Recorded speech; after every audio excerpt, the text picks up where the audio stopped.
The Global Carbon Project Office every year diligently does the carbon budget and puts out a very detailed report in one of the European journals, typically led by Pierre Friedlingstein. So I'm going to go through this. I think I've done the previous years in the carbon cycle course. I will post this there as well, but I'm going to post this here under new findings in climate change as well. It's important to kind of run through these numbers just to see where we are headed, and so on. So here we are starting with the CO2 concentration from 1960 onwards. As you remember, the Keeling curve starts in the 1950s, and NOAA took over. There was a change in the observation system, which requires some adjustments, which is what is done in this paper. You can see how the monotonic and continuous increase in the CO2 continues, no bending of the curve, and of course there's an acceleration going on as well. We are increasing by about 3 to 4 ppm per year, which is really fast. With that background, look at the overall averages of the various reservoirs and fluxes averaged over 2012 to 2021. Each year this is done differently, so 2010 to 2019, 2011 to 2020, and so on and so forth. It's a moving decadal window, but you know most of the numbers, and yet it's important to look at them. The atmosphere is accumulating CO2 at about plus 5.2 gigaton carbon per year, so that's 875 gigaton carbon reservoir size right now. You have to divide it by about 2.24 or so to get this in ppm, which we are at around 423 or so that you can look up. And of course there are the fossil fuel reserves, gas reserves, oil reserves, and coal reserves at 115, 230, and 560 gigaton carbon. So obviously you also know that to go between gigaton carbon and gigaton CO2, you have to multiply by 3.66, and then if you add non-CO2 greenhouse gases, we go to CO2 equivalent, where we need to do the global warming potential and so on. So it gets a bit more complicated. The emissions or fluxes from fossil fuel consumptions, EFOS, is at 9.6 plus minus 0.5 gigaton carbon per year. And you have soils storing 17 gigatons, permafrost storing 1400 gigatons, and fluxes between these is obviously a large number, and there is a small difference that results in land use change contribution to the emissions, whereas there is a land sink component which takes up 3.1 plus minus 0.6 gigaton carbon, and vegetation above ground stores 450 gigaton carbon, which of course is a very dynamic pool in terms of the wildfires and so on, droughts, and that's even earthquakes and so on that continue to change these numbers, but we generally average over a decade, so we have longer the average, better the kind of handle on these numbers. Rivers and lakes have some amount which is not mentioned here. Coasts store 10 to 45 gigaton carbon, and subsurface sediments. Oceanic carbon, of course, dissolved inorganic carbon is a massive pool at 37,000 gigatons. Marine biota has a tiny amount at 3 gigaton carbon, so you can compare this and this. Typically the standing stocks in vegetation and marine biota is not large, and ocean also has a flux in and out. The net is about 2.9 gigaton carbon uptake by the ocean. Okay, so these are the most important numbers. When you do all this, you still end up with a budget imbalance of minus 0.3 gigaton, which is obvious in this figure, which you have seen before elsewhere. So go back to 1850, from where we consider the beginning of the Industrial Revolution, basically because that's where we have the best instrumental records and other estimates. So you are looking at sources now in gigaton carbon per year of CO2 flux. obviously we have a good handle on emissions from fossil fuels, but land use change tends to have uncertainties, as we saw here. But nonetheless, you can see that there is a land use change source adds to the fossil fuel, and there is the net source, and then there are the sinks, which include the ocean uptake, land use, land sink, and then what accumulates in the atmosphere. When you add them up, you often have a small missing sink or budget imbalance, which is the difference between the red line and the total of these three here, which is shown as the dashed red line here. So these are the gaps. So we are at about 0.3 gigaton carbon per year here. It's of course important to look at the cumulative carbon emissions as well since 1850 and their partitioning, because we know that the cumulative carbon now determines additional warming with each ton of CO2 added, and this is important also to kind of keep estimating the room we have left in the carbon budget to reach the global warming targets of 1.5 or 2 degrees C by 2100 with the 67% probability that we talk about. So obviously cumulative carbons are growing for fossil fuels very rapidly, as well as land use, and then fortunately ocean and land continue to take up more. Always a question of when they may saturate and stop taking up CO2, and whether they are slowing down and so on. And the amount accumulating in the atmosphere, it keeps growing as well. We started with around 280 at the beginning of the Industrial Revolution, and we are now at 423 or so, above 420 anyways. You can also look at them in terms of just separated fossil fuel emissions with estimates of projected 2022 emissions, because when this is done, the numbers for 2022 are not in yet. We are only in December, and this typically takes some time to do all the bookkeeping. And then you have atmospheric growth rate, which has ups and downs because of natural variabilities like El Nino and volcanic eruptions, and of course wildfires, lockdown due to COVID and so on, all make a difference.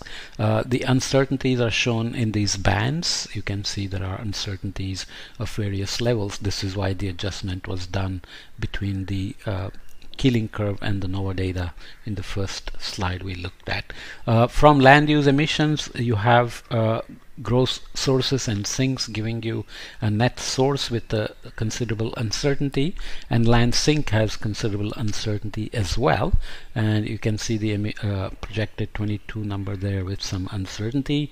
And similarly, budget imbalance has stayed in this band of plus minus 2 gigaton carbon per year. And you have the ocean sink that has grown over time, as well as the fossil fuel emissions have gone up, and atmospheric growth rate has gone up because there is an atmosphere-ocean exchange that continues to pump CO2 into the ocean, which of course causes ocean acidification and other things that we are not very happy about, of course. Just looking at fossil CO2 emissions, global CO2 emissions here, that's the same curve here. Oops, sorry.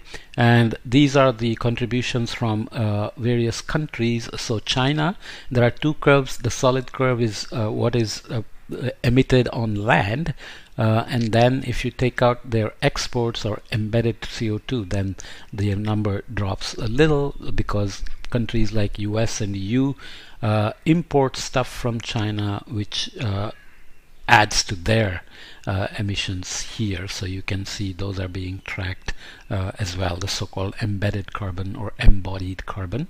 And India continues to grow, China continues to grow at a very massive rate because of its economic growth. But in the meantime, US and EU have been dropping, which is good news, but one has to be careful about how they are accomplishing these.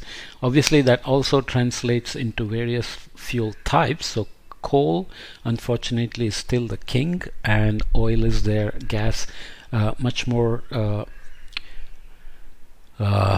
I don't know, we can't call it beneficial, but much less harmful than oil and coal, relatively speaking, in terms of emissions or energy density and so on. So that emits, but it's also growing.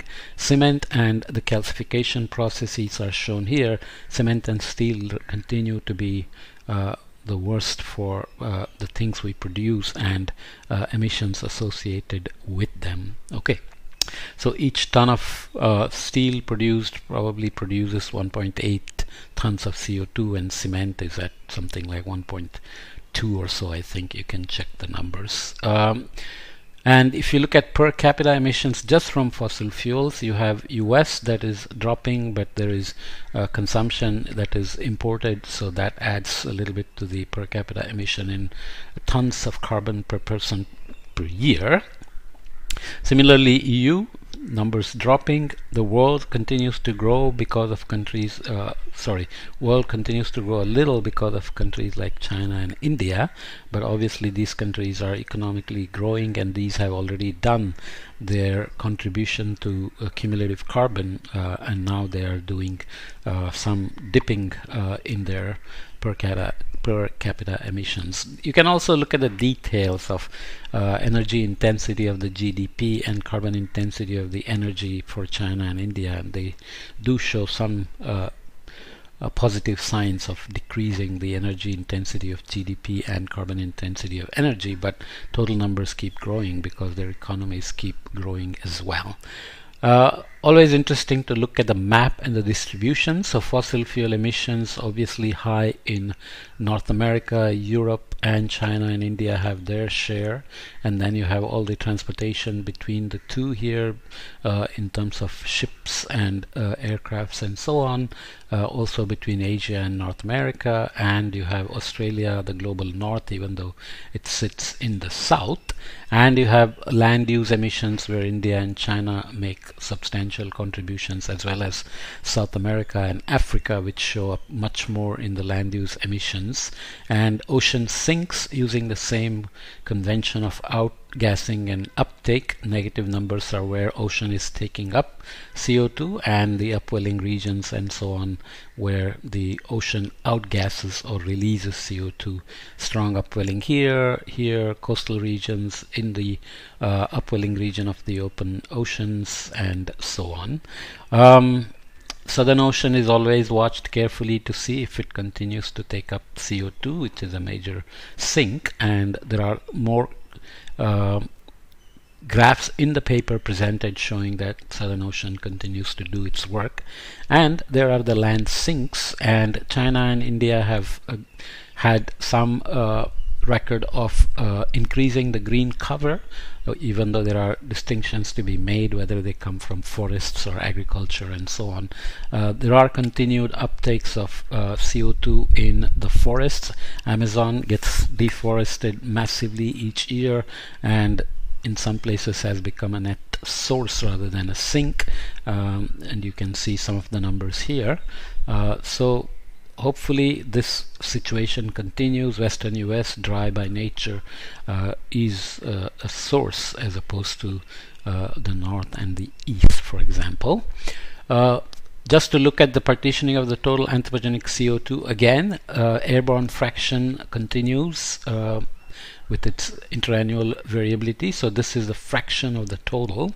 So ocean-borne fraction also is around 20.25, so you can think of it at 25%, 50%, and 25% for the land-borne fraction, which also has massive interannual variability because of temperature changes, precipitation changes, wildfires, and so on and so forth. Ocean is warming. Ocean warmth is penetrating deep down into deeper ocean as well. Solubility decreases are an issue, which also affects deoxygenation and so on, but ocean does overall continue to take up more than 93% of the additional energy from anthropogenic warming, as well as over 25% of the anthropogenic CO2. So these are the things to keep in mind. If you look at cumulative changes of anthropogenic carbon flows, fossil fuels have emitted this much with some contributions from land use, and then there is uptake by the land sinks, there is the ocean uptake, and then what accumulates in the atmosphere with the remaining uncertainty here. And similarly for the mean fluxes averaged over this 2012 to 2021, again these are gigaton carbon. You can look up the numbers. I'm not always reading off the numbers, but you can see them here. 465 plus 205 here, minus 2010, 210, minus 175, and minus 275, leaving us about 15 here. And similarly 9.6 gigaton carbon per year from fossil fuels, land sources, land use change adding 1.2 gigaton, land sinks taking up 3.1, ocean taking up 2.9, and accumulating in the atmosphere is 5.2, with the uncertainty or imbalance of minus 0.3 gigaton carbon. Okay, so the other interesting thing to look at is the so-called Kea identity. So you look at the energy intensity of GDP and carbon intensity of energy and split it into population contribution of CO2 emissions from each region like China, USA, India, EU27, rest of the world, and global. Population, GDP per population, energy per GDP, CO2 per energy, and interactions. So the emissions are shown with these black dots, and the main point I would want to leave you with is everywhere this magenta line is positive, which means growth of per capita GDP by whatever means has a positive impact on the emissions. In other words, it increases emissions, whereas population has declined even over China, remains almost constant or slight decline over India in terms of the CO2 emissions.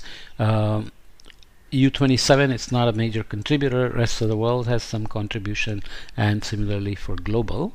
But it's important to see that energy per GDP and CO2 per energy generally pull down the emissions in each region, and there is the impact of COVID, which is pretty significant over US, EU, China, India. China doesn't show that much, and rest of the world. Obviously, we have bounced back in 2021, and 2022 projections also look pretty bad. So in general, the standard of living going up, standards of living going up, and incomes going up, growth of economies are contributing to increasing emissions. But the good news is that GDPs are growing with less consumption of energy, and energy is being produced with lesser emissions. But obviously, if you remember the first curve, CO2 is still increasing, so obviously we have a long way to bend that curve and start reducing emissions, because all the future projections of net zero, decarbonization, 1.5 degree, 2 degree C target, and so on depend on these technological promises of CCUS, carbon capture, utilization and sequestration, and bioenergy and carbon capture and sequestration, and so on. So those have to scale up, but in the meantime the energy intensity of GDP and carbon intensity of energy have to keep coming down. That eventually we will need negative emission technologies to actually start hitting net zero targets that everybody's announced. Okay, let's leave that there.